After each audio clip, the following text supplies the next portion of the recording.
Suscríbete a nuestro canal TVC Play y activa las notificaciones.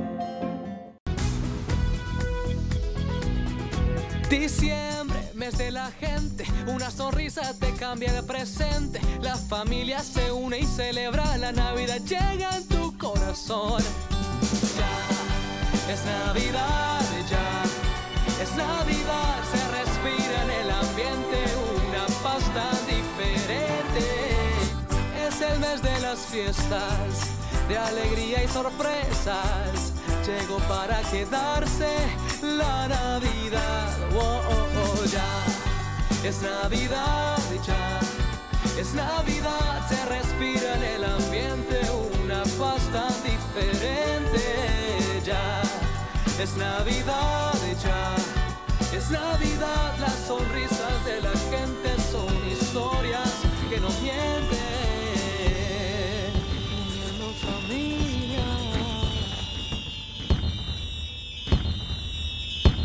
Los titulares son presentados por Banco Atlántida. Descarga hoy Atlántida Móvil y abre tu cuenta de ahorro Atlántida más fácil desde tu celular, digital donde estés.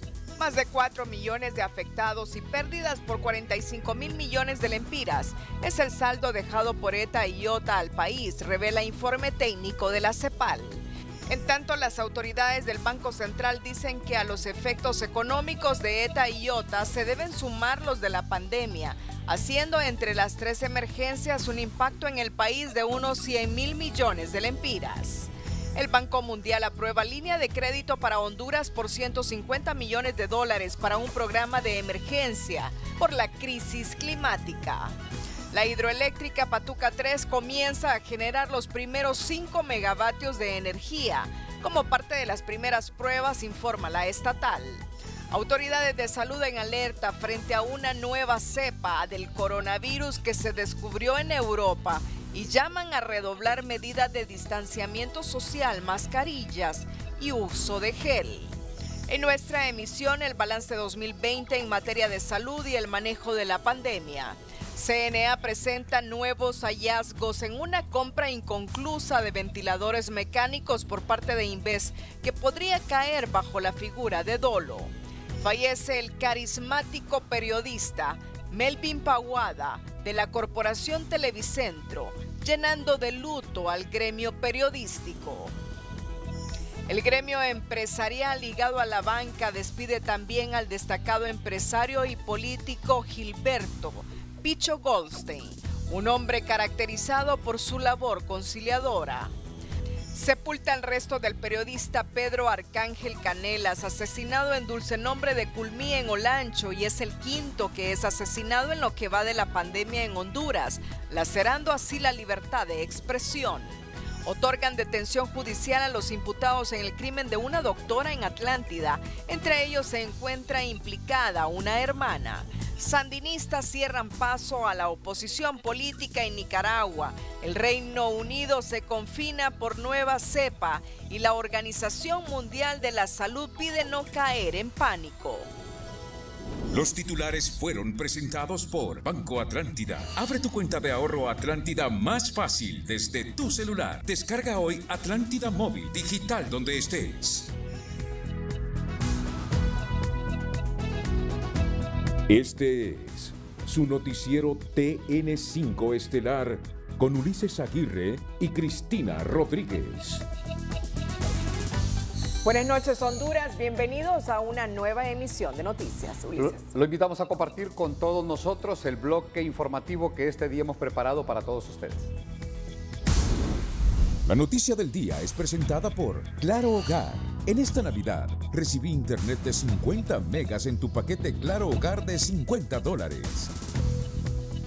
El informe técnico de la CEPAL que asistió al gobierno para valorar el impacto de las tormentas ETA y IOTA en el país estimó que las pérdidas anduvieron por el orden de los 45.000 millones de lempiras, que sumado a las estimaciones del Banco Central con la pandemia del coronavirus se aproxima a unos 100.000 millones de lempiras de manera global. Con esta cifra se hará el plan de reconstrucción que será presentado al grupo consultivo el otro año. Esta evaluación es un primer paso Esa es una fotografía de este momento.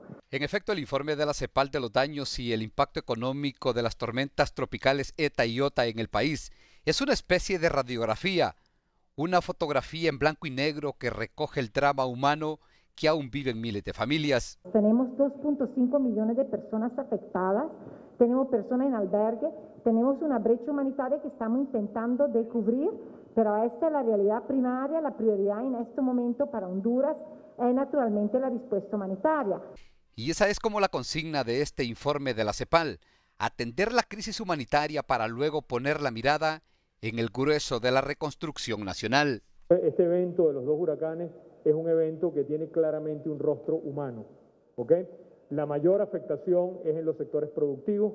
En los sectores productivos son los sectores en los cuales está el empleo de la gente.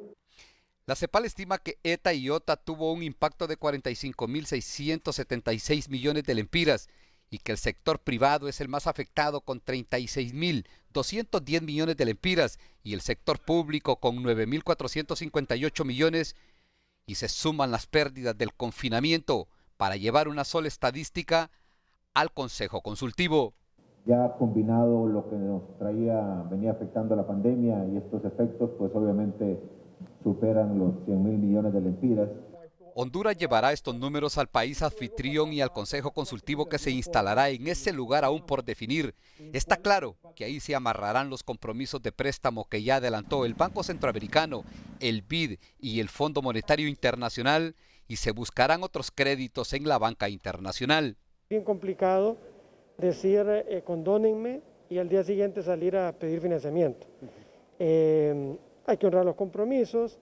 Lo que sí es que debemos de lograr conseguir tasas o condiciones más concesionales.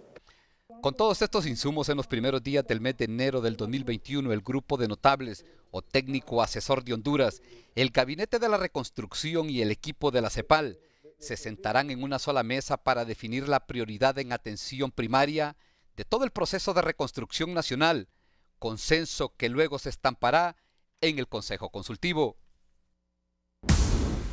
La noticia del día fue presentada por Claro Hogar. En esta Navidad, recibí internet de 50 megas en tu paquete Claro Hogar de $50. Las estimaciones de la CEPAL sobre los efectos de los 2 meteoros que afectaron al país, más los daños de la pandemia del coronavirus, solo ratifican lo complejo del panorama que se cierne sobre Honduras, donde se potencia también el impacto humano al dejar cerca de 4 millones de hondureños afectados. Eso estiman los analistas. El informe presentado por la CEPAL muestra la gravedad de la situación económica que deja como herencia las tormentas tropicales IOTA y ETA a Honduras. Según la CEPAL, los daños ascienden a unos 46.000 millones de lempiras.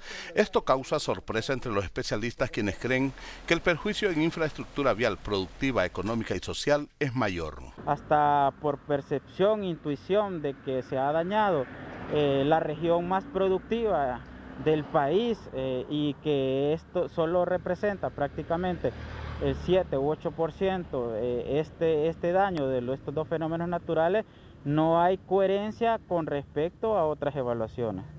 Tengo la impresión que sí, tengo la impresión que el daño es mayor que lo que dice la CEPAL, pero por eso digo, tendríamos que ver la metodología para ver precisamente qué es lo que está evaluando el daño de la CEPAL. 46.000 millones de lempiras al cambio representan unos 1.850 millones de dólares, cifra que contrasta con el cálculo de 3.800 millones de dólares que se estimó fue el perjuicio del Mitch, considerando que en esta ocasión se tocó el corazón productivo del país. En este país la tocó todo el sector productivo, el sector agrícola del país fue bastante afectado, sumándolo al COVID que ya venía afectando la economía del país. Hay expertos que han mencionado que el impacto fue mayor de estos 2 fenómenos naturales con respecto al Mitch y que también dañó en gran medida el sistema productivo, la región más productiva del país. Estiman que IOTA y ETA afectó a 4 millones de hondureños. Algunos perdieron sus viviendas, menajes, empleos y parientes. Otros no han podido regresar a sus hogares porque hay zonas devastadas. Al daño de 46.000 millones de lempiras se le debe sumar el perjuicio provocado por la pandemia y el deterioro económico provocado por el cierre de los negocios, producción y comercio. Su estimación ascienden a cerca de 46.000 millones de lempiras y de estos Esto afecta a cerca de 4 millones de hondureños. A esto hay que agregar los efectos de la pandemia que se habían venido sufriendo y la inactividad económica que nos lleva a una declinación o deterioro del Producto Interno Bruto. Según estimaciones, el daño al Producto Interno Bruto por los fenómenos naturales, la pandemia y la inactividad económica será de un 11%, situación que para el doctor Hugo Noé Pino es difícil para el país y se requiere de un marco de reconstrucción nacional que unifique a diferentes sectores, manejando los recursos que ingresen vía donación o crédito de forma transparente. El Minuto Financiero es presentado por Ficosa. Abrir tu cuenta de ahorro con la app Ficosa es tan rápido y sencillo como hacer clic en tu celular. El Banco Mundial determinó aprobar una línea de crédito para Honduras por la emergencia que asciende a $150 millones, recursos destinados en apoyo para la reconstrucción después del paso de los huracanes y tormentas tropicales ETA y IOTA. Estos recursos se suman a los ya disponibles del BCE y del BID. Hay una disponibilidad inicial de parte de estos organismos, pero corresponderá a la Comisión y al país definir entonces cuáles son las prioridades y cuánto más se necesita. Es crédito. Eso, por eso digo, digamos, tenemos que ver realmente el cuidado con no sobreendeudar al país. El BCE anunció la disponibilidad de $1.600 millones, de los cuales 600 millones se están ejecutando y 1.000 millones para los siguientes años, mientras el BID aseguró que existe una cartera disponible de 1.000 millones, de los cuales 240 millones están en ejecución. El Minuto Financiero fue presentado por Ficosa. Abrir tu cuenta de ahorro con la app Ficosa es tan rápido y sencillo como hacer clic en tu celular. Este lunes la Junta Directiva del Congreso Nacional convocó a sesión de emergencia para poder aprobar bono que beneficiaría a 62,000 hondureños afectados por las tormentas tropicales ETA y IOTA. En ese sentido, se estaría autorizando al Ejecutivo 300 millones de lempiras para que estos fondos puedan ser entregados a los afectados entre el 24 y el 31 de diciembre. La iniciativa se encuentra dentro del programa No Están Solos. Economía Hoy es presentado por Banco de Occidente. Apoyando al pequeño de hoy, hacemos el grande del mañana. La represa hidroeléctrica Patuca 3 comenzó a dar sus primeros pininos al servicio del pueblo hondureño. Este fin de semana hicieron las primeras pruebas y generaron 5 megavatios de 104 que tiene capacidad de generación el proyecto hidroeléctrico. La prueba que se están llevando en la central Patuca 3, encabezado por el talento humano capacitado de la ENE, de Sinohidro y del supervisor, pues se han hecho sustancialmente muchas pruebas de las cuales están establecidas en el manual. Pruebas con carga, pruebas en vacío, pruebas en el transformador, pruebas en la línea, y se llegó a la sincronización de la unidad número 1 generando 5 megavatios sostenidos. Explicaron que lograron interconectar el transformador con las nuevas líneas de transmisión y la primera turbina generando 5 megavatios. Ahora harán las pruebas en la segunda turbina y poco a poco irán subiendo la capacidad de generación, aprovechando que el embalse está a su máxima capacidad, es decir, 290 metros sobre el nivel del mar. Economía Hoy fue presentado por Banco de Occidente. Apoyando al pequeño de hoy, hacemos el grande del mañana. La Fiscalía Especial de Protección al Consumidor y Adulto Mayor prosiguió este lunes a nivel nacional con la Operación Salud 4 a fin de intensificar sus labores de inspección en mercados, supermercados y ferias del agricultor, garantizando así a los usuarios la estabilidad en los precios de los principales productos de la canasta básica. Se supervisaron varios puestos de venta de carnes ubicados en el mercado zonal Belén para constatar el cumplimiento al acuerdo ministerial 223-2020, además sus condiciones de higiene. Salus en su cuarta etapa además reporta inspecciones en restaurantes, comidas rápidas ubicados en diferentes malls de la capital, farmacias, empresas de transporte terrestre, puntos de taxis, hoteles. La Operación Salud 4 se extiende además en asilos y se supervisa si los negocios cumplen con las medidas de bioseguridad sanitarias. Al retorno, todo sobre la nueva cepa del coronavirus, su amenaza, expectativas y el balance de la pandemia en el país. Pero antes, en nuestra nota positiva, conozca la historia de un hondureño que pese a su discapacidad física se ha convertido en un destacado ebanista ante el asombro de su clientela. La noticia positiva es presentada por Tigo. Llévate un Samsung Galaxy A01 Core más una super recarga por solo $2,199. Búscalo ya en tiendas Tigo. El rótulo del relleno sanitario de Puerto Cortés es el camino para llegar al caserío 1 de Mayo donde vive Juan José Guzmán. Ahí nos encontramos con él. Perdió sus 2 brazos cuando buscaba el sueño americano. Para este hondureño el impedimento físico, lejos de ser una desventaja, le ha servido para ser más fuerte, pues en lugar de sus manos, su boca, pies y su pecho le sirven para trabajar la madera. Yo no me considero un ebanista, yo me considero una persona dedicada al trabajo, que lo que hago lo hago con mucho entusiasmo, con mucho amor, con el corazón, como les digo yo a las personas. Esta mesa no se la hice con las manos, sino que la hice con el corazón, les digo yo. Han pasado 20 años y José Juan Guzmán no recuerda cómo perdió sus 2 brazos.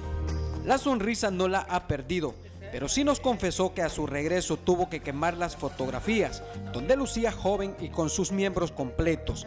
Del viaje tiene remembranzas de una mujer que le dio la triste noticia de la amputación de sus brazos. Cuando yo me puse en conocimiento nuevamente, ya habían pasado 4 días de estar en un hospital. Prácticamente esos 4 días yo los pasé en estado de coma, muerto sin saber nada. Yo estoy seguro que en el tren no fue. Víctor Murillo es su amigo. Él nos enseñó a encender la motosierra, herramienta para cortar la vieja madera que apenas consigue para la construcción de las piezas. Nos habló maravillas de Juan, a quien admira por su espíritu de lucha, además porque de vez en cuando le saca para el fresco. Sí, Juancito. era alegrito, sí. Él, pues, por lo menos fíjese que Dios lo ayuda, que yo en él no sé qué haría, no sé qué haría. Yo y él, risueño, él se maneja alegre, a pesar ya Dios lo confortaba. Sí, yo en el punto de él, a saber qué sería de mí. Aunque no tiene manos, escribió su nombre y su número de teléfono con la boca, para que cualquier hondureño que lo quiera apoyar lo haga con una llamada o un mensaje de WhatsApp. Orly Martínez, Telenoticias. La noticia positiva fue presentada por Tigo. Llévate un Samsung Galaxy A01 Core más una super recarga por solo $2,199. Búscalo ya en tiendas Tigo. Nueva cepa de coronavirus mantiene en alerta al mundo. Más adelante los detalles. El empresario y político Gilberto Goldstein falleció a sus 83 años de edad la noche del domingo 20 en un hospital de la capital tras una larga batalla de más de 12 años contra la enfermedad esclerosis lateral amiotrópica, Picho como cariñosamente se le conocían de parte de sus familiares y amigos y en especial en el Partido Nacional, institución a la que perteneció hasta el día de su muerte. Deja un enorme legado de trabajo y entrega, además de una solidaridad con los más necesitados del país. Ocupó un escaño en la bancada azul en el Congreso Nacional como diputado por el departamento de Cortés. Fue presidente del Comité Central del Partido Nacional, ex precandidato presidencial en las elecciones primarias del 2005. También se le recuerda cuando estuvo al frente de la presidencia del Club Deportivo Olimpia y el desaparecido equipo federal. Los restos mortales del empresario y político Gilberto Goldstein fueron trasladados a San Pedro Sula, donde están sepultados sus padres y su hijo Mark, quien falleció años atrás en un accidente de aviación. Grupo Financiero Atlántida, Junta Directiva, funcionarios y colaboradores lamentan profundamente el sensible fallecimiento del licenciado Gilberto Goldstein Rubinstein, quien fungió como presidente y miembro de la Junta Directiva de Banco Atlántida. Su entrega y dedicación dejan un invaluable aporte a nuestra organización. Expresamos nuestras más sinceras condolencias a su esposa, señora Alice de Goldstein, hijas, nietos y demás familiares por esta irreparable pérdida. Tegucigalpa, 20 de diciembre de 2020.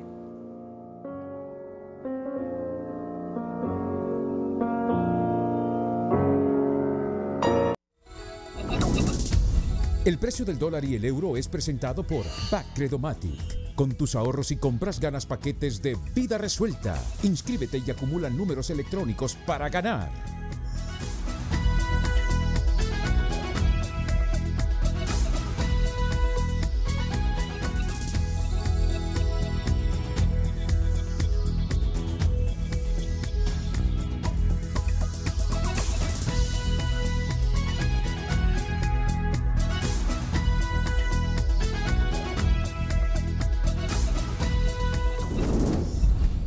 El precio del dólar y el euro fue presentado por Bacredomatic. Conviértete en uno de los 10 felices ganadores de 12.500 lempiras mensuales por un año con Bacredomatic.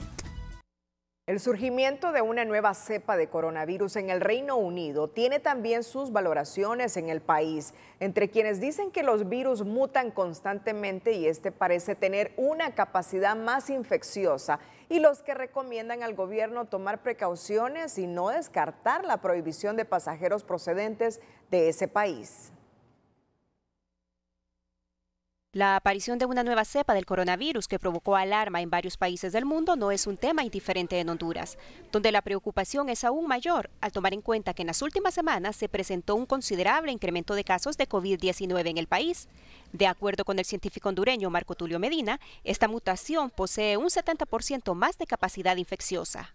Resaltan el hecho de que tiene un 70% más de capacidad infecciosa, aunque no un incremento en relación a la capacidad de producir la muerte. De tal manera de que para Honduras y para el resto del mundo representa una alerta que debe de tomarse en cuenta. Según este experto, los virus cambian y mutan constantemente. Y en el caso de esta cepa descubierta en Inglaterra, la principal característica es la rapidez con que se transmite, destacando además que las principales vacunas que se elaboraron hasta el momento no tendrán ninguna repercusión con este cambio mutacional de la COVID-19. En este momento ese cambio no parece ser un cambio que va a incidir en el uso y la protección de la vacuna. No digo con eso que en el futuro pueda ser un cambio drástico, una transformación de un nuevo virus, de coronavirus, y ahí sí la cosa es diferente. Pero este especialista avisora un 2021 muy difícil para Honduras en cuanto al manejo de la pandemia y consideró oportuno que el gobierno refuerce las medidas y restricciones a fin de frenar la rápida propagación del virus, incluyendo el prohibir el ingreso de pasajeros provenientes del Reino Unido. Y en el 2021 el virus va a seguir más activo. Y lo que yo saco como lección de esta noticia de que tenemos una cepa que tiene una nueva modificación es que las del 2021 van a tener nuevas modificaciones y que si nosotros no hemos aprendido a convivir con este virus hoy como está, cuando tengamos nuevas cepas vamos a tener dificultades serias. Aunque esta nueva cepa del coronavirus tiene en alerta al mundo entero, en Honduras la principal recomendación de los expertos en la temática es no bajar la guardia y mantener la autoprotección consistente en el lavado frecuente de las manos con agua y jabón, usar siempre la mascarilla y el distanciamiento físico. Carla Gabriela Lobo, Telenoticias. En el departamento de Cortés sigue en aumento la positividad de casos de COVID y la misma podría ir en ascenso producto de las actividades de la temporada. Y si la población no acata las recomendaciones para disminuir el riesgo del contagio. De un 29% pasó a un 38% la positividad de casos COVID en el departamento de Cortés. Así lo reveló el más reciente de los informes de las autoridades de salud en la zona, donde entre los hospitales de mayor referencia por esta enfermedad, como el Mario Catarino Rivas y el Leonardo Martínez, se reportan en la semana epidemiológica 51, al menos 30 fallecimientos. Hemos visto que en el departamento de Cortés se ha tenido un aumento de un 9%. Veníamos de un 29% de casos positivos. Hoy en día hemos presentado las cifras de 38% ya de positividad que se tiene en el departamento de Cortés. Estamos hablando de los 12 municipios en general. Ha incrementado también el número de personas que están llegando a los triajes. De igual forma, el número de personas que han sido ingresadas en esta semana en los diferentes hospitales. El aumento de casos que llevó a practicar 2.419 pruebas PCR, de las que más de 800 resultaron positivas según las autoridades, se relaciona con el paso de los fenómenos naturales ETA y IOTA. Sin embargo, con la movilización de personas por la celebración navideña y de fin de año, prevén un aumento mayor para inicios del 2021. Ha habido un incremento en todos los triajes, ha habido un incremento en el muestreo en los diferentes municipios, también del departamento de Cortés, de la zona noroccidental, lo que indica que hay un incremento en sintomatología, que hay un incremento también en personas que están acudiendo ya a los triajes porque se sienten mal, porque sienten la sintomatología. Y es posible que la siguiente semana el reporte de pruebas se aumente. Según muestras de laboratorio procesadas, municipios como San Pedro Sula reportan un aumento de un 22% en comparación con la semana epidemiológica 50, o sea 85 nuevos casos, y se suma el incremento de un 30% en la asistencia a los triajes. Que realmente alarman, estamos viendo ese incremento que es importante, a promedio de 30% en relación a las últimas semanas.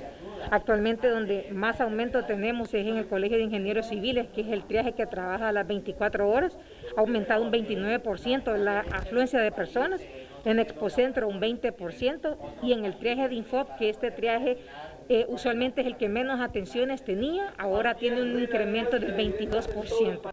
Evitar las aglomeraciones en esta temporada, así como el uso de mascarillas, son indispensables para evitar más contagios, ya que de lo contrario, la capacidad hospitalaria podría verse afectada.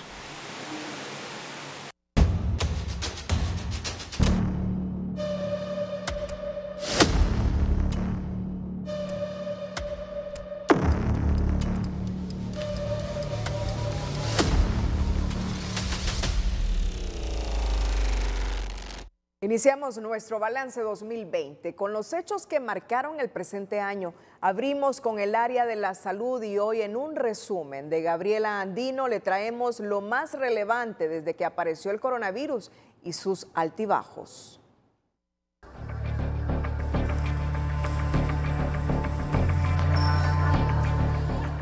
La pandemia por COVID-19 desnudó severas falencias en el sistema de salud público del país. Los primeros casos de COVID en Honduras se confirmaron el 11 de marzo de 2020. Se trató de una paciente de 42 años, embarazada proveniente de España, y una mujer de 37 años proveniente de Suiza. A partir de ese momento, el país entraría en emergencia. Las primeras medidas se centraron en cerrar las colonias afectadas para retener la propagación del virus.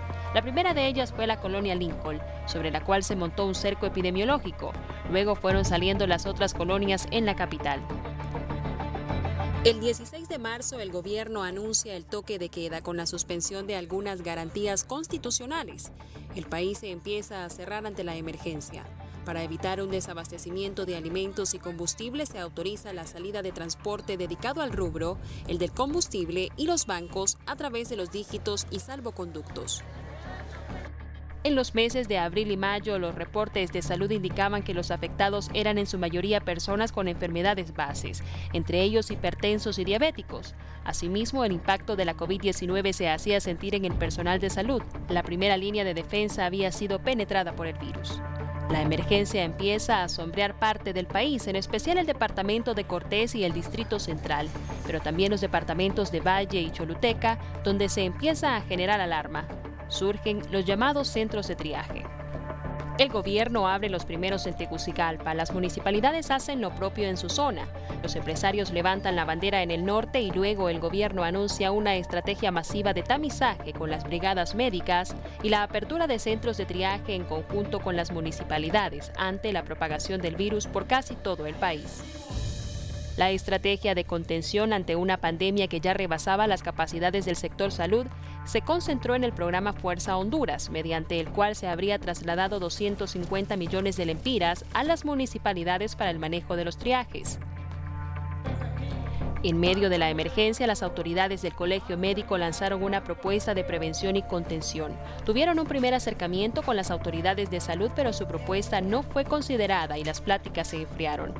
Las autoridades del colegio lanzaron un SOS para que el personal sanitario gozara de las medidas de bioseguridad y protección necesaria ante el reporte de los primeros casos del personal de salud fallecido por la pandemia.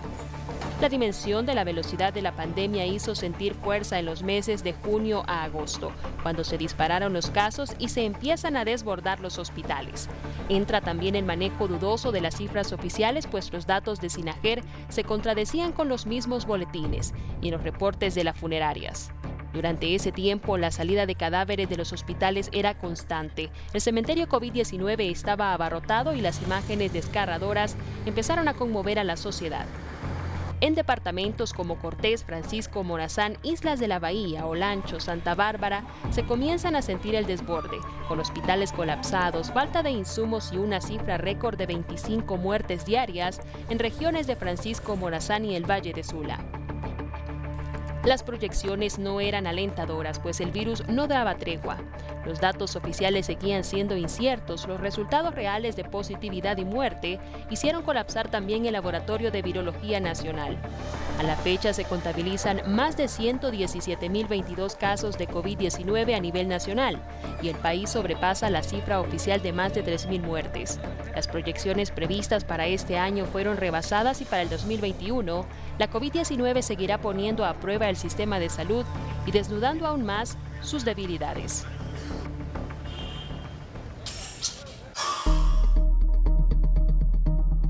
En diciembre del 2019, un hombre de 55 años de la provincia de Hubei en China se convirtió en el paciente cero de la pandemia que durante el 2020 confinó a gran parte de las naciones del planeta, acción que hasta ahora no evitó más de 1.6 millones de fallecimientos en el globo terrestre. En Honduras, el 5 de enero de este año, la exsecretaria de Salud, Elsa Palou, alertaba sobre el peligro de la enfermedad conocida en primera instancia como coronavirus o SARS-2, pero dejaba entrever que no había mucha información al respecto pese a las investigaciones que realizaba por su propia cuenta. La noticia preocupaba a las autoridades y a los médicos que advertían que el país no estaba preparado para recibir esa enfermedad por la fragilidad del sistema sanitario y por la existencia de menos de un centenar de camas de cuidados intensivos a nivel nacional. La enfermedad ya cobraba muertes en el continente asiático. El gobierno declaró estado de emergencia el 12 de marzo. Las autoridades gubernamentales reconocieron no estar preparadas para enfrentar la enfermedad, al igual que la mayoría de los países del mundo. El estado de emergencia, entre otras cosas, suspendió los espectáculos públicos, la entrada de viajeros al país, la disposición de recursos y el confinamiento a partir del lunes 16 de marzo. El gobierno intentó formar un bloque junto a la OPS, la Secretaría de Salud, el Colegio Médico y el Comisionado Nacional de los Derechos Humanos para controlar la pandemia, donde acordaron el fortalecimiento de los hospitales y los centros de salud a nivel nacional.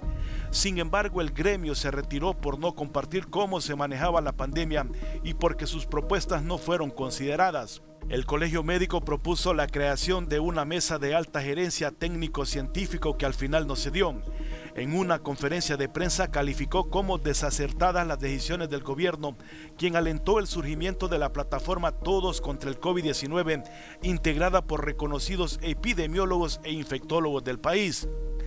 La pandemia atacó con más fuerza los meses de junio y julio y agosto, momento en que se demanda un mayor número de aplicación de pruebas para detectar la enfermedad. Y justamente en esos días denuncian que más de 100.000 kits de pruebas PCR para el diagnóstico del coronavirus compradas a Corea del Sur se habían arruinado. La Secretaría de Salud salió al paso para aclarar que las pruebas así llegaron, mientras Inves H aseguraba que de las 250.000 pruebas, en abril habían entregado 100.000 a la Secretaría de Salud, quien junto a una comisión veedora identificó que las pruebas se arruinaron porque la temperatura ambiente a la que deberían venir dichas pruebas no estaba conforme a las normas establecidas. En medio de la tempestad es evidente que la COVID-19 desnudó aún más la debilidad en el sistema sanitario, pero dentro de las lecciones aprendidas sobresalen la labor del personal de los hospitales y centros de salud que siguen al frente, gestionando el riesgo y las emergencias sanitarias en un país donde la salud no ha sido prioridad y siempre faltan los recursos. Uno de los desafíos que deja la pandemia es la necesidad que la Secretaría de Salud vuelva a tomar su papel de ente rector de la salud pública, desdibujado en esta emergencia sanitaria, y que priorice la importancia de fomentar políticas públicas más eficientes y consistentes que permitan un mejor manejo de los riesgos sanitarios.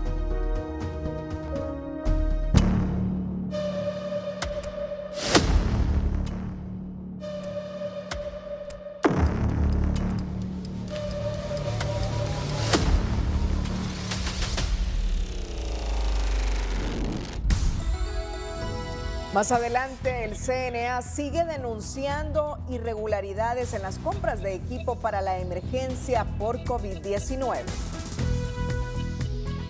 Pero antes, en nuestra sección tecnológica le contamos por qué Google, el buscador de buscadores, hace un guiño con su doubly a la llegada del invierno y la gran conjunción que se dará entre Júpiter y Saturno. Vicente Turcios nos cuenta estos detalles. La sección de tecnología es presentada por Jet Stereo. Seguimos entregando lo mejor de nosotros por tu hogar. Google, el gigante de los buscadores, da la bienvenida al invierno, estación del frío que pone fin a un año marcado por la pandemia del coronavirus y por otro, un fenómeno conocido como la gran conjunción entre Júpiter y Saturno, que no se repetirá hasta el año 2080. Es por eso que el buscador hace un guiño no solo a la llegada de la estación más fría, sino también a la gran conjunción. En el doodle de hoy se muestra una noche con nieve en la que las letras del gigante de los buscadores aparecen de color azul, color del frío, y cubiertos con un manto de nieve, mientras que las dos O del nombre de Google se han convertido en Júpiter y Saturno, que se saludan en el mismo punto de mirada. Las órbitas de Júpiter y Saturno producen conjunciones cada 20 años, pero rara vez tan cerca como las que se van a registrar este año. Ambos planetas aparecerán en el cielo como alineados, pero en realidad estarán separados a una distancia equivalente a 5 veces la que hay entre la Tierra y el Sol. La sección de tecnología fue presentada por Jet Stereo. Seguimos entregando lo mejor de nosotros por tu hogar. Esta noche se presentó la premier de la película hondureña Navidad en la Cuartería. Nuestro compañero Mario Landa nos tiene los detalles. Adelante. Buenas noches, Ulises. Buenas noches, Cristina. A todo Honduras, hoy se ha realizado la premier de la película Navidad en Cuartería. Estoy justamente aquí en Metro Cinemas de Nova Center con la licenciada Luciana Cafati. Ella es directora de adquisiciones de la corporación. Bueno, una producción netamente hondureña, se ha estrenado hoy aquí esta noche. Así es, netamente hondureña y con talento de Televicentro. La verdad que nos enorgullece traer esta producción aquí al cine en Metro Cinemas y también a sus pantallas el 25 de diciembre a las 5 p.m. por Canal 5. Correcto, bueno, es una producción catracha, ¿verdad?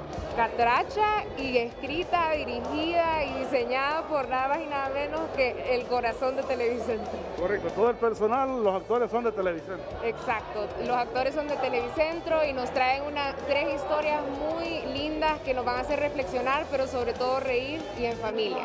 Y permítame un momentito, estoy con Elber Valladares. Bueno, Chepe, conocido por Chepe en el país, pero ahora ¿cómo se va a llamar esta? ¿O cómo se llama? Bueno, no tengo un rol fundamental dentro de sí, tengo ciertas actuaciones, pero estuvimos al pie de lo que es la dirección y la guionización de estos 3 sketches. ¿De qué trata Navidad en Cuartería para adelantarle un poco a la población? Son 3 historias diferentes. La reflexión que deja la primera es que todavía pues nosotros, si estamos a tiempo, podemos cambiar. La segunda es dejemos los vicios. Dejemos los vicios primero en la familia y con la última cerramos diciendo las cosas materiales no lo son todo. Reitérame los nombres de los actores que están en esta película. Mire, está Samuel Martínez, Kevin López, está Dulce Bonilla, Carla Vázquez, Manuela Bendaño y muchos del elenco de la producción, de los del cuarto que están involucrados y personas que igual se involucraron, que no eran parte del staff de los del cuarto, también dijeron presente para hacer este filme. Gracias, Elmer. Gracias, Elmer. ¿Algún mensaje final, licenciada Cafati?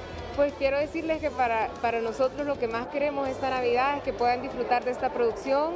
Como resaltaba, lo más bonito de esto, de la creación y todo, fue el talento humano, no solo el que se ve en pantalla, pero detrás de cámaras. Y creo que es algo que van a poder disfrutar en familia y nos enorgullece llevárselos y traérselos. Y lo mejor que el próximo 25, a partir de las 5 de la tarde, lo va a ver todo el país. Así es, el 25 de diciembre a las 5 p.m. por Canal 5. Muchas gracias, licenciada. Muchas gracias, licenciada Luciana Cafati, directora de adquisiciones de la Corporación Televicentro. Cristina y Ulises están invitados y si no vienen acá, pues el próximo viernes a las 5 de la tarde por Canal 5, el líder. Buenas noches.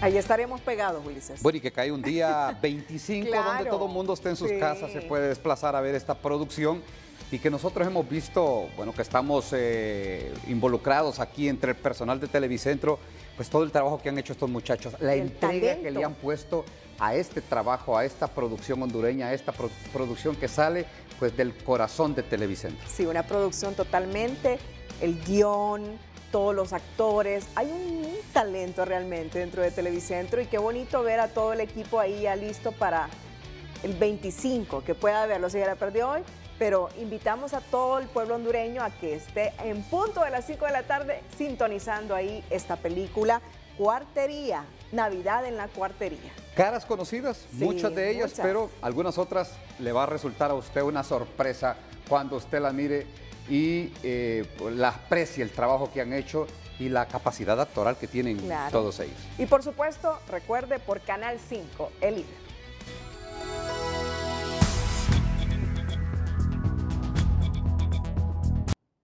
El Consejo Nacional Anticorrupción dio a conocer este lunes el 14º informe de la corrupción en tiempos de COVID-19 que se centra en un seguimiento a la adquisición de 740 ventiladores mecánicos en el mes de marzo para atender la emergencia por la pandemia. De este total de ventiladores, la compra se redujo a 634 ventiladores por parte de Inves, quien los adquirió por medio de 3 sociedades mercantiles, Dimex Médica, Sistemas e Imágenes Médicos y Grupo Técnico SDRL, cuya orden de pago era de $23.154.445, unos 573.479.000 lempiras. Inves pagó por adelantado el 80% de ese equipo en 5 pagos a los proveedores por un monto total de 450.560.000 lempiras. El CNA constató la exigencia de entregas incompletas de insumos de los ventiladores mecánicos, mismos que constatan en las diferentes órdenes de compra y que han sido pagadas por Inves H. El CNA indica que a esta fecha la Secretaría de Salud todavía no recibe 88 ventiladores mecánicos marca Mindra, que fueron comprados al proveedor Dimex Médica y 50 ventiladores del proveedor Grupo Técnico SDRL. De esta suerte, al 15 de diciembre de este año aún siguen sin ser entregados 138 respiradores mecánicos con sus respectivos insumos.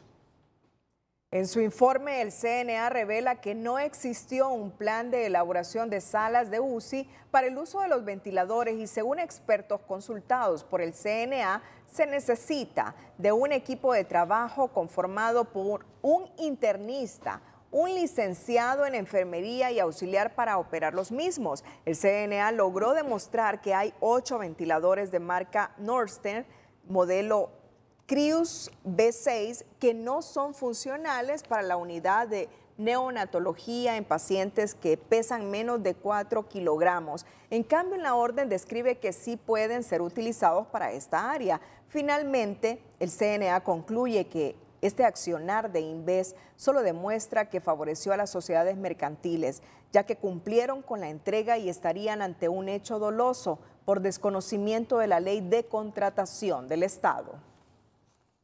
Frente a los nuevos hallazgos revelados por el CNA en la compra de los ventiladores mecánicos y su vínculo con los hospitales móviles, los expertos en salud reaccionan indignados y urgen a los órganos contralores del Estado a actuar de inmediato y no ser negligentes frente a esta realidad.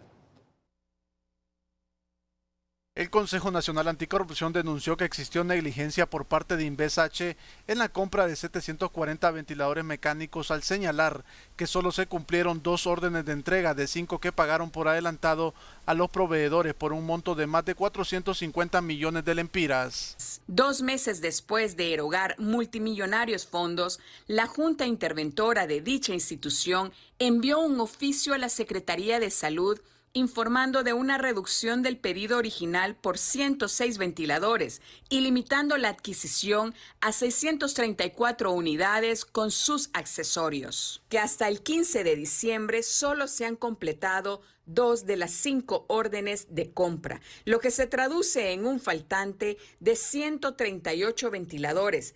Castellanos también explicó que identificaron que 138 ventiladores de los 634 adquiridos al final fueron destinados a los hospitales móviles, lo que comprueba que venían incompletos. fueron destinados a la unidad de cuidados intensivos de los supuestos hospitales móviles traídos desde Turquía, lo que demuestra cómo también estos llegaron incompletos y comprueba que no existió un contrato de llave en mano. Para la exsecretaria de Salud y miembro de la plataforma Todos contra el COVID-19, Elsa Palou, resulta indignante que no se cumpla con la entrega y exige que se haga justicia. Es indignante que después que ha pasado prácticamente todo el año no se hayan entregado todos los ventiladores que se compraron y los que se entregaron estén incompletos algunos y otros que no son funcionales y que no funcionan adecuadamente. El analista Josué Murillo comparte la posición del CNA al asegurar que no se siguieron las buenas prácticas administrativas para realizar estas compras durante la emergencia. El CNA sigue develando que estas compras fueron realizadas, francamente, sin un procedimiento estricto apegado a la transparencia, que es lo que nosotros estaríamos esperando, sobre todo en el marco de esta pandemia. Mientras las autoridades de Invesachi y de la Secretaría de Salud no quisieron reaccionar sobre el tema.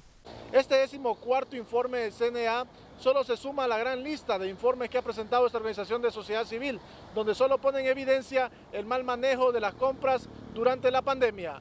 José Andino, Telenoticias. Información nacional, un deslizamiento posterior al paso de la tormenta tropical Iota soterró al menos 5 viviendas de la comunidad de Bellavista en el sector de Subirana, en el municipio de Lloro, además de destruir varias fincas y la carretera para llegar a la comunidad. Mire, todo eso que se mira ahí, esa finca que se mira ahí es la huerta de mi abuelo, y para acá abajo la de mi tía Mari, por ahí arriba. Eso que se mira ahí eran los cuartos que tenía Will, el patio de la casa, y todo se hundió. Mire, la calle ya no hay calle. En comunicación con las autoridades de la zona, TN5 confirmó que aún no hay ingreso a la comunidad porque la carretera se perdió. El presidente Juan Orlando Hernández, a través de la operación No Están Solos, entregó este lunes bonos del programa Vida Mejor, una operación que arrancó en el Valle de Sula con la meta de entregar 60,000 paquetes de menajes humanitarios para igual número de familias afectadas por las tormentas tropicales ETA y Iota. El kit o el paquete de enseres domésticos como la cama matrimonial, la cama unipersonal, también el filtro de agua. Estamos entregando también a la gente lo que es un kit de higiene personal, un kit de aseo para la casa, es decir, trapeadores, escoba, cloro, ace, y cuando tengan un bebé también se les apoya para un kit de higiene para los bebés. Y de igual manera, hoy reciben, por ejemplo, los que siempre han estado en el programa Vida Mejor, el bono Vida Mejor, se les está entregando, pero a quienes no calificaban antes, pero han tenido pérdidas totales, les vamos a dar un bono único de 5,000 empiras para que puedan comprar las otras cositas que les hace falta y de esa manera atender a la gente. Los primeros paquetes se entregaron en los municipios de Potrerillos, Puerto Cortés, La Lima y Villanueva, todos en el departamento de Cortés. El objetivo es auxiliar a unas 400,000 personas con este proyecto solidario que tiene un costo total de 960 millones de lempiras.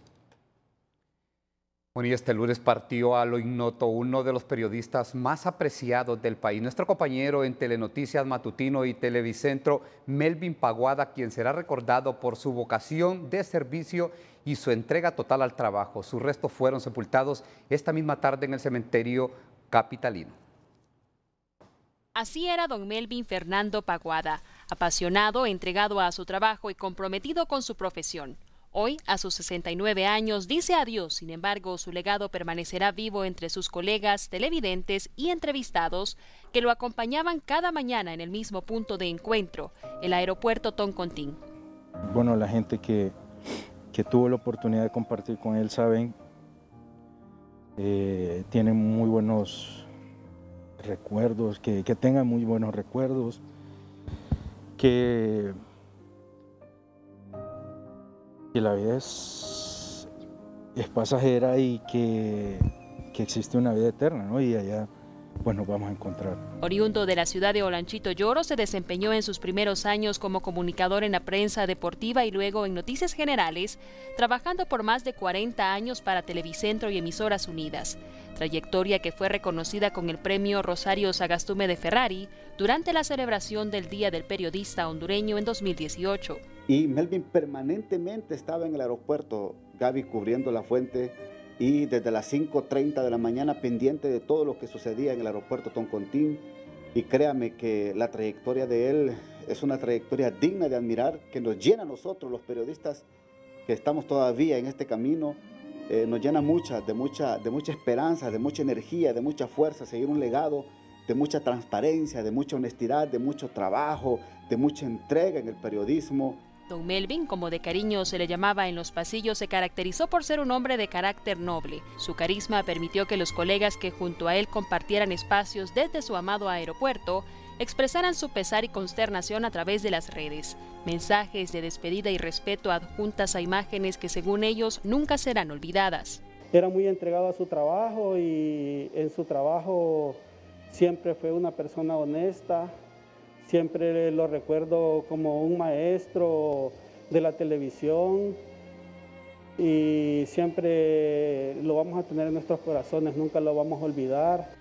En su cuenta de Twitter, el presidente del Colegio de Periodistas escribió: consternado por la irreparable pérdida de un extraordinario amigo, colega y compañero, en este momento incomprendido y sacrificado oficio. Melvin Paguada tuvo una connotada trayectoria en el diarismo y deja un profundo vacío en el periodismo hondureño.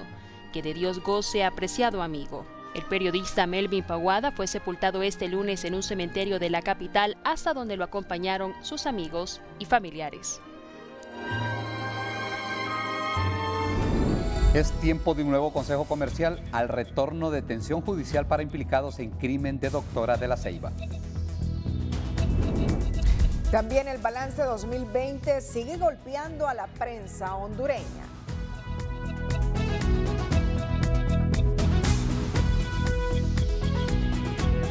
Guadalupe Ponce, incluyendo a su hermana, que fue arrestada el sábado junto a los otros 2 sospechosos en la Ceiba, donde también se encontró el cadáver de la profesional de la medicina. Lidia Ponce Martínez, hermana de la doctora Cristina Guadalupe Ponce, cuyo cadáver se encontró en una colonia de La Ceiba, fue remitida ayer a la Penitenciaría Nacional Femenina de Adaptación Social en Támara por su presunta vinculación con el asesinato de su pariente, quien había desaparecido desde el pasado 5 de diciembre. La mujer niega los cargos. Para nada. Ella era la que se encargaba administrativamente de los negocios y de hecho todos le dimos poder, ¿verdad?, para que hiciera cargo de la administración. Pero no ha habido ningún problema. ¿Pero por qué cree usted que la están vinculando en ese secuestro? No sabemos. Y es la verdad que yo siempre me he preguntado por qué en un secuestro usted no elige que lo elijan a alguien, ¿verdad? No, usted no pide que lo elijan. Entonces, solo queremos que se aclare la situación y salir bien librados de esto. La fémina compareció ayer en una audiencia de declaración de imputado que se desarrolló en los juzgados sanpedranos junto a otros 2 supuestos involucrados a quienes también se les aplicó la detención judicial. El juzgado de letra penal con competencia territorial nacional en materia penal, en la audiencia de declaración de imputado resolvió imponer la medida cautelar de la detención judicial por el término de ley para inquirir a Lidia Gail Ponce Martínez, Jamie Grisel Romero Gringold y Brian Lidford Eduardo Romero, a quienes se les supone responsables de los delitos de secuestro agravado y asesinato en perjuicio de Cristina Guadalupe Ponce Martínez.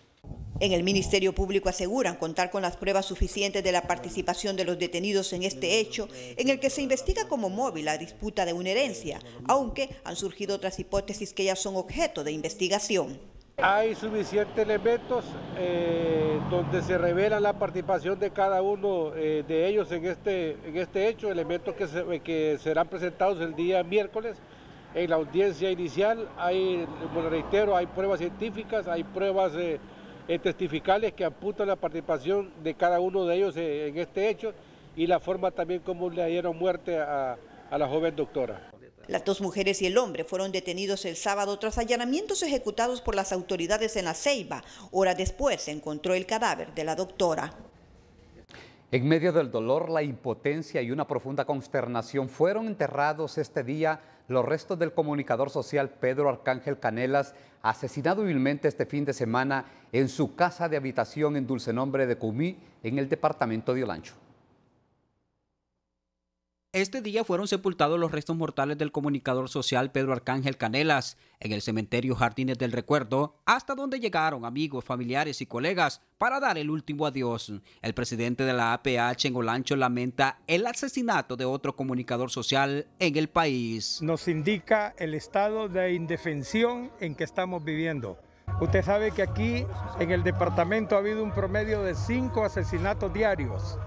De todos estos súmelos, y me dice cuántos han sido investigados. La pregunta del millón, ¿qué hacen estos entes investigativos del gobierno que para ellos se erogan cantidades increíbles de dinero, pero no hay una respuesta positiva en favor del pueblo que está sufriendo esta vorágine de sangre? Pedro Arcángel Canelas fue un luchador por más de 40 años en los medios de comunicación. Sus inicios fueron como reportero de noticias y luego se trasladó al municipio de Dulcenombre de Culmí, donde fundó su propia emisora Radio Bambí. Bueno, lo cierto es que yo cuando vine en el año 1992 a vivir aquí a Catacamas, ya Pedrito Canelas era un referente de la comunicación. Del 92 hacia atrás, no sé, pero él ya tenía un camino recorrido. Canelas fue asesinado por sujetos desconocidos cuando este se trasladaba a su empresa de radio a celebrar la cena navideña con sus empleados. Iba a comprar unos refrescos para ya hacer, digamos, para ya comenzar el evento. Uno más, dejando enlutado al gremio periodístico.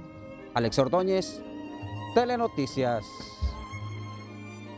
El balance de la libertad de expresión en el 2020 sigue golpeando a la prensa hondureña. 5 son ya los periodistas y comunicadores sociales asesinados en medio del confinamiento de la pandemia. Con estas muertes, el país se acerca al centenar de crímenes contra los periodistas, cuyos casos tienen un nexo en común: la impunidad.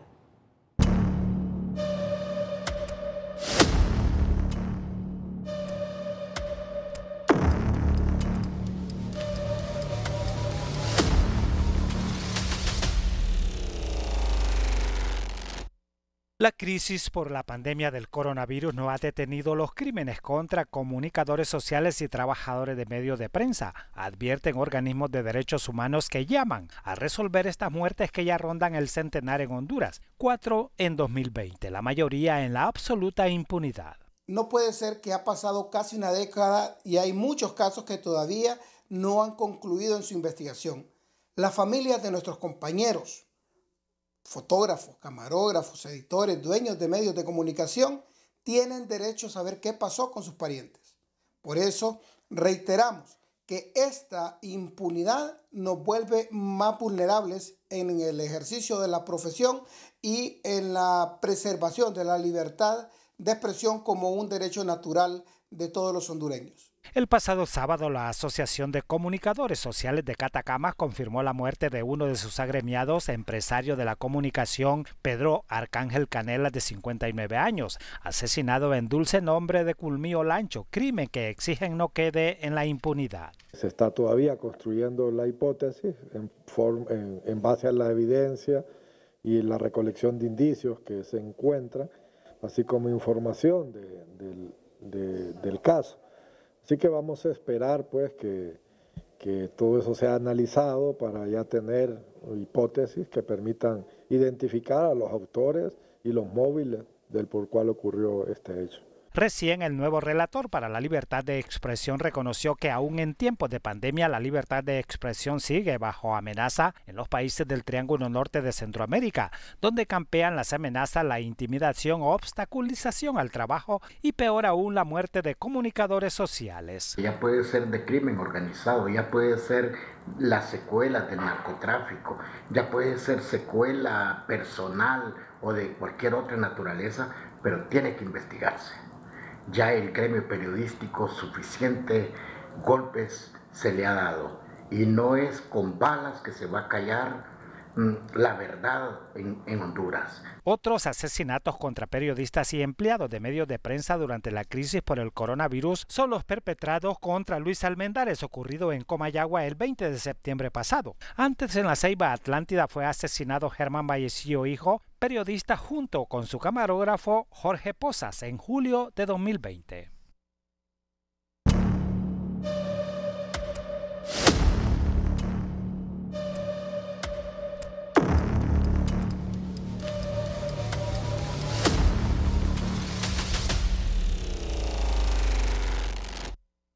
Defensores de derechos humanos y ambientalistas humanitarios realizaron hoy plantones en diferentes puntos del país como una forma de protesta, luego que el sábado 19 una jueza resolviera declarar sin lugar el cambio de medidas solicitadas por la defensa de los 8 defensores de la comunidad de Guapinol, ubicada en el municipio de Tocoa, departamento de Colón. Se aplique de manera coherente y que estos compañeros puedan defenderse en libertad, que no debieron estar nunca privados de su libertad, porque ellos lo que defienden es que no se deprede el río Guapinol. Para esta activista hondureña de derechos humanos, la polémica ante los cuestionamientos sobre la aplicación de la justicia en el país es solo una pequeña prueba de la inequidad que impera en Honduras. El sistema de justicia lo están utilizando como herramienta, una de las herramientas eficaces de intimidar y de someter a la población. Es triste ver el país que tenemos en manos de quién está y cómo se imparte justicia. Nosotros somos unas soñadoras realmente por tener un Honduras con un sistema de justicia correcto, objetivo, pero aquí lo que hay son órdenes. Entre las diferentes acciones de presión realizadas por quienes apoyan a los encausados, destacó un plantón realizado en el Parque Central de Tocoa y un ayuno por parte del sacerdote jesuita Ismael Moreno, el cual inició el sábado tras conocer la determinación de la jueza del caso y concluyó hoy al mediodía, según lo informado en sus cuentas de redes sociales. Bueno, en su cuenta personal de Twitter, el diputado Mario Pérez pues hace el anuncio de que se ha presentado moción de elección como comisionado nacional de los derechos humanos a la ciudadana abogada de profesión Blanca Saraí Izaguirre Lozano. Luego también postea en el mismo post, dice, aprobada moción de elección. Ahí está clara la propuesta entonces y también queda claro que don Roberto Herrera Cáceres, actual ombudsman del país, no irá por otro periodo al frente de esa institución y váyanse familiarizando entonces con este nombre. La abogada profesional del derecho Blanca Saraí Izaguirre Lozano es la propuesta. Mario Landa nos informa sobre las condiciones del tiempo para las próximas 24 horas.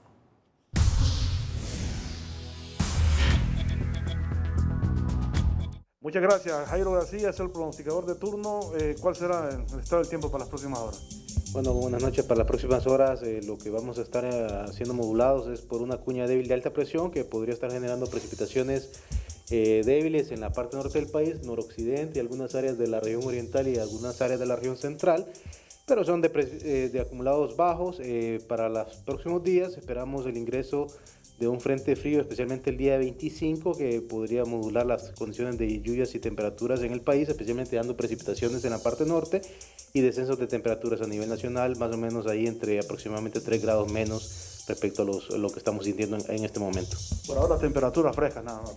Sí, hay que recordar a la población que las temperaturas se mantienen en algunos rangos frescos en la noche y en la mañana principalmente. Muchas gracias. Jairo García, pronosticador de turnos aquí en Senados. Con ustedes al estudio. Buenas noches.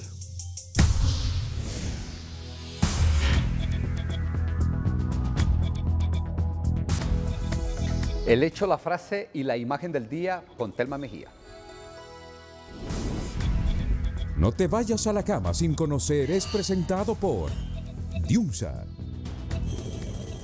La CEPAL entrega informes sobre impacto de ETA y IOTA en Honduras por el orden de los 45.000 millones. Gobierno dice que la cifra puede llegar a los 100.000 millones si se suma lo de la pandemia y espera en enero tener listo plan de reconstrucción. Así está el caso de los ventiladores mecánicos según el CNA.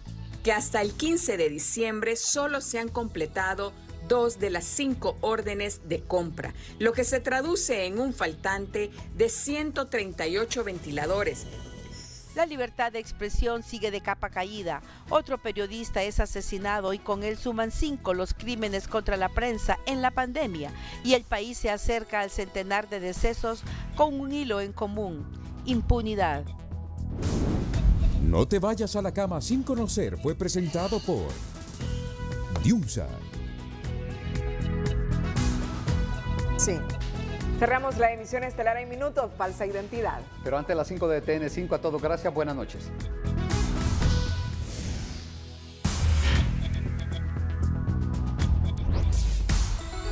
El Banco Mundial aprueba línea de crédito para Honduras por $150 millones para un programa de emergencia por la crisis climática.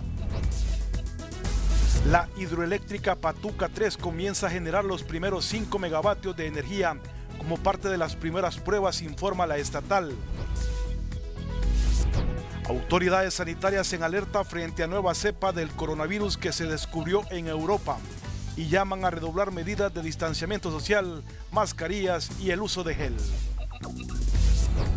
Fallece el carismático periodista Melvin Paguada de la Corporación Televicentro, llenando de luto al gremio periodístico. Mientras el gremio empresarial ligado a la banca despide también al destacado empresario y político Gilberto Picho Goldstein. Otorgan detención judicial a los imputados en el crimen de una doctora en Atlántida. Entre ellos se encuentra implicada una hermana.